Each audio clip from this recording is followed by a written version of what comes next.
ಹಾಗೆಯೇ ಏನಿದೆ ಇವತ್ತಿನ ಮಾಹಿತಿ ಯಾರೆಲ್ಲ ನಿರಾಕರಣೆ ಮಾಡ್ತಾ ಇದ್ದಾರೆ ರೈತರು ಅವ್ರ ಜೊತೆ ಮುಖ್ಯಮಂತ್ರಿಗಳೇ ಸ್ವಯಂ ಅವರೇ ಅವ್ರನ್ನೆಲ್ಲ ಕರೆಸಿ ಅವರ ಏನು ತೊಂದರೆ ಇದೆ ಅದನ್ನೆಲ್ಲ ಕೇಳಿ ಪರಿಹಾರ ಮಾಡ್ತಕ್ಕಂಥ ಪ್ರಯತ್ನ ಕೂಡ ಮಾಡ್ತಿದ್ದಾರೆ. ಅದು ಸ್ವಾಗತಾರ್ಹವಾದಂಥ ಕ್ರಮ. ಏಕೆಂದರೆ ರೈತರ ಜೊತೆ ಸಂವಾದ ಮಾಡಿ ರೈತರ ಮನವೊಲಿಸಿ ಮಾಡ್ತಕ್ಕಂಥದ್ದು ಎಲ್ರಿಗೂ ಕೂಡ ಅದು ಸ್ವಾಗತ ಮಾಡ್ತಕ್ಕಂಥ ಕ್ರಮ ಅಂತೇಳಿ ನಾನು ಕೂಡ ಈ ಸಂದರ್ಭದಲ್ಲಿ ಹೇಳಿ. ಸರ್ಕಾರ ಮತ್ತು ಪಕ್ಷಕ್ಕೆ ಡ್ಯಾಮೇಜ್ ಆಗಲ್ಲ ಸರ್? ಹಳೆ ಮೈಸೂರು ಭಾಗದಲ್ಲಿ ಹಿನ್ನಡೆ ಆಗಲ್ವ ಸರ್ ತಮಗೆ ಅಂತ? ನೋಡಿ, ಸರ್ಕಾರ ನಡೆಸುವಾಗ ಎಲ್ಲರೂ ತೃಪ್ತಿಪಡಿಸೋಕ್ಕೂ ಆಗೋದಿಲ್ಲ. ಒಂದು 10%ಗೆ ತೃಪ್ತಿ ಆದರೂ ಕೂಡ 90% ಜನರಿಗೆ ತೃಪ್ತಿ ಆಗುತ್ತಲ್ಲ. ಈಗ ಭಾಳಷ್ಟು ಜನ ಚೆಕ್ಗಳೆಲ್ಲ ತೊಗೊಂಡಿದ್ದಾರೆ, ಅವ್ರದ್ದೆಲ್ಲ ಭೂಮಿಗೆ ಅಷ್ಟೊಂದು ಬೆಲೆನೇ ಬರ್ತಿರಲಿಲ್ಲ, ಇವ್ರು ಹೆಚ್ಚಿಕೊಟ್ಟಿದ್ದಾರೆ. ಮತ್ತು ಇನ್ನೊಂದು ಶೇರಿಂಗನ್ನು ಕೂಡ ಆಪ್ಷನ್ ಕೊಟ್ಟಿದ್ದಾರೆ. ದುಡ್ಡೇ ಒಂದೇ ಅಲ್ಲ, ನಿಮಗೆ 50% ನಾವು ಡೆವಲಪ್ಡ್ ಏರಿಯಾ ಕೊಡ್ತೀವಿ ಅಂತ ಅಂದರೆ ನೀವು ಸಂತೋಷವಾಗಿ ರೈತರೆಲ್ಲ ಒಪ್ತಾರೆ. ಅದಕ್ಕೇನು ಇಲ್ಲಿ ವಿವಾದ ಮಾಡ್ತಿರೋದು ಕುಮಾರಸ್ವಾಮಿ ಅವರು ಸರ್. ಯಾಕಂದ್ರೆ ಅಲ್ಲಿ ಖಾಲಿ ಚೇರ್ ಹಾಕೊಂಡು ಸಿಎಂ ಅವ್ರಿಗೆ ಆಹ್ವಾನ ಕೊಡ್ತಾರೆ. ವಿರೋಧ ಪಕ್ಷದವ್ರು ಇರೋದೇ ರಾಜಕಾರಣ ಮಾಡೋಕ್ಕೆ. ಅದರಲ್ಲಿ ಕುಮಾರಸ್ವಾಮಿ ಅವರು ಕೂಡ ಒಂದು ವಿರೋಧ ಪಕ್ಷದ ಭಾಗ.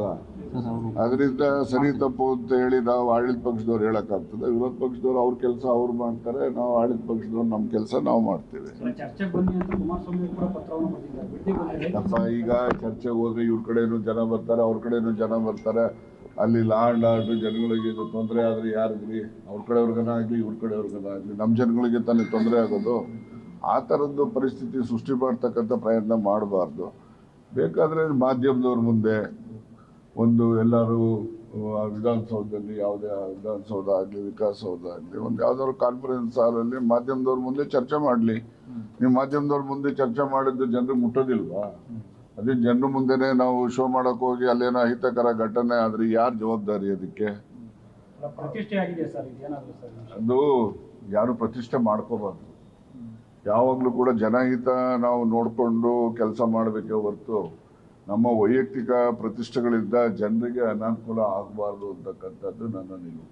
ಸರ್, ಈಗ ಮಂತ್ರಿಮಂಡಲ ವಿಸ್ತರಣೆ ಬಾಕಿ ಇದೆ ಸರ್, ತಾವು ಕೂಡ ಆಕಾಂಕ್ಷಿ ಅನ್ನುವಂಥದ್ದು ತಮ್ಮ ಹೆಸರು? ನಾನು ಮಂತ್ರಿಮಂಡಲದ ಆಕಾಂಕ್ಷಿ ಅಂತ ನಾನು ಎಲ್ಲೂ ಹೇಳೇ ಇಲ್ವಲ್ಲ.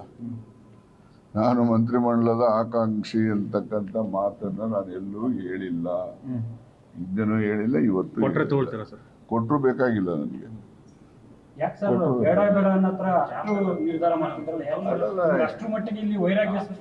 ವೈರಾಗ್ಯ ಯಾಕೆ? ನಾವು ರಾಜಕೀಯದಲ್ಲಿ ಇರೋರೇನೆ, ಗೊತ್ತಾಯ್ತಾ?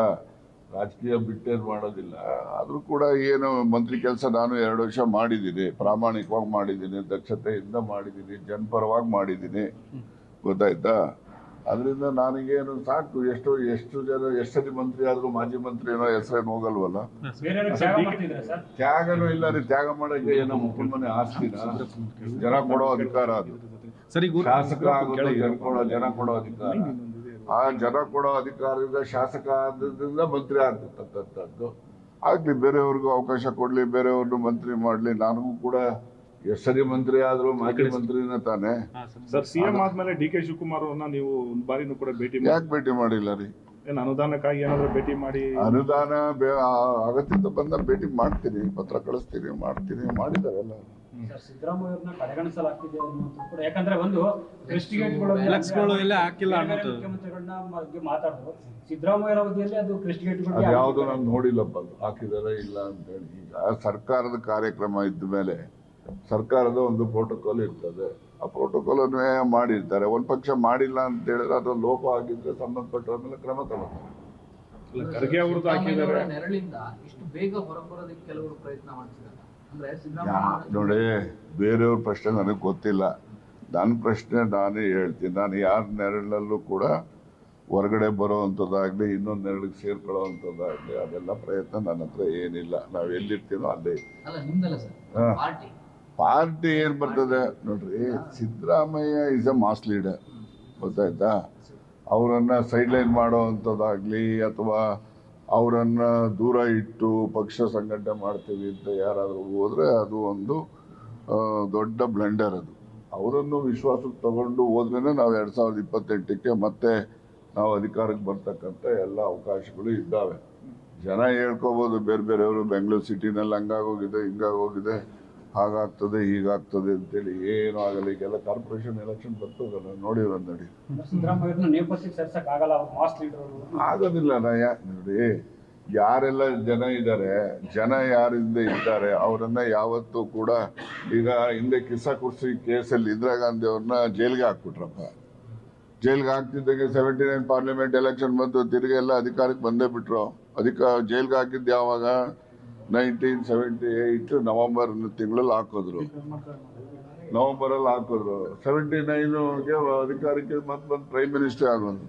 ಹಾಗಾಗಿ ಮಾಸ್ ಲೀಡರ್ಸ್ಗೆ ಯಾರು ಕೂಡ ಅವರ ಒಂದು ಶಕ್ತಿನ, ಅವರ ಒಂದು ಪಾಪ್ಯುಲಾರಿಟಿನ ತುಳಿಲಿಕ್ಕೆ ಸಾಧ್ಯ ಆಗುತ್ತೆ. ಸರ್, ಈಗ ಉಗ್ರಪ್ಪನವ್ರು ಒಂದು ಮಾತು ಹೇಳಿದ್ದಾರೆ ಸರ್, ಪ್ರಾಮಾಣಿಕರಿಗೆ ಮತ್ತು ನಿಷ್ಠಾವಂತರಿಗೆ ಮಂತ್ರಿ ಸ್ಥಾನ ಕೊಡಬೇಕು, ಸಮುದಾಯ ನೋಡಿ ಕೊಡಬಾರ್ದು ಅನ್ನುವಂಥದ್ದು.